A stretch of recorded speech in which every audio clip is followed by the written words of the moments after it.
In mid-2024, I ventured to Thailand to see what all the fuss was about. On online forums, the Southeast Asian country was heralded as being a great place for digital nomads to relocate to, due to its lower cost of living and more liberal society.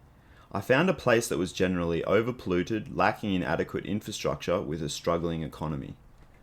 Bangkok has been reported as one of the best cities to visit in the world.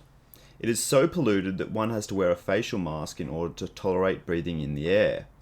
I visited during the Asian heatwave that claimed lives, where the heat index adjusted for the heat island effect reached 50 degrees Celsius in a Bangkok suburb. This urban heat effect due to the lack of greenery also exacerbates the suffocating symptoms of pollution.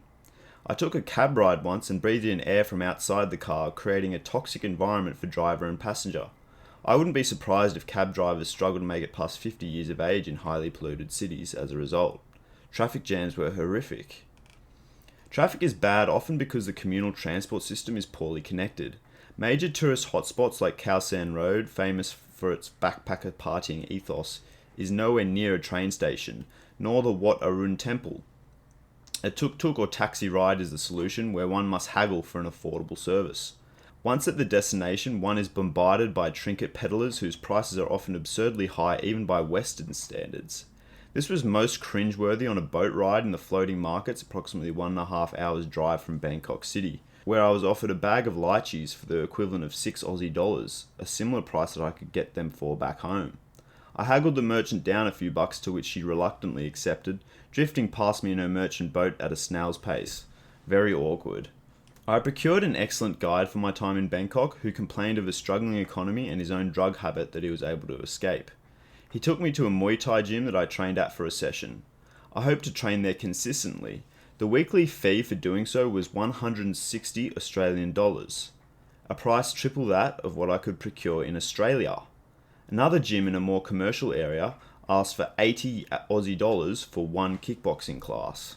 Wishing to escape the smog of Bangkok, I ventured down to Hua Hin, 3 hours train ride south. The train had no air conditioning and thus induced much sweat. Once I arrived there, I understood that the town was not a quintessential Thai beach paradise. Its primary economy seemed to be prostitution, where entire streets were devoted to Thai massage parlours with scantily clad women beckoning travellers in.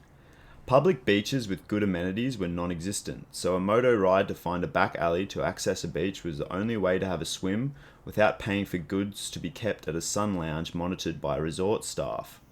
A prominent tourist attraction overlooking the city was completely deserted and seemed to house a homeless community. I had visited Southeast Asia in 2017 and had the time of my life, as the climate was more comfortable at that time of year and the tourist presence was strong. Chiang Mai had great bars and an awesome waterhole. The jazz bar that was open and full of life 7 years prior had shut. Entire restaurants were used to store motos rather than serve patrons. Venues that were still open had few customers. There was still a tourist presence at hotspots like a nearby mountain temple where one can take a moto ride without a license, which is very libertarian, and seek refuge from the heat, but travellers seemed to stay indoors on the plains. On the way back down the mountain, I had visited a zoo that had kangaroos that appeared malnourished.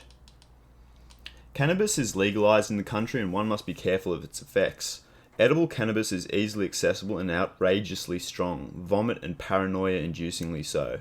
Illegal drugs are easy to procure from peddlers along the main nightlife spots in Bangkok, streets that were void of sufficient partygoers when I was there. I was hoping to relive the fond memories I had of Thailand from my 2017 trip in 2024, but the country underwhelmed.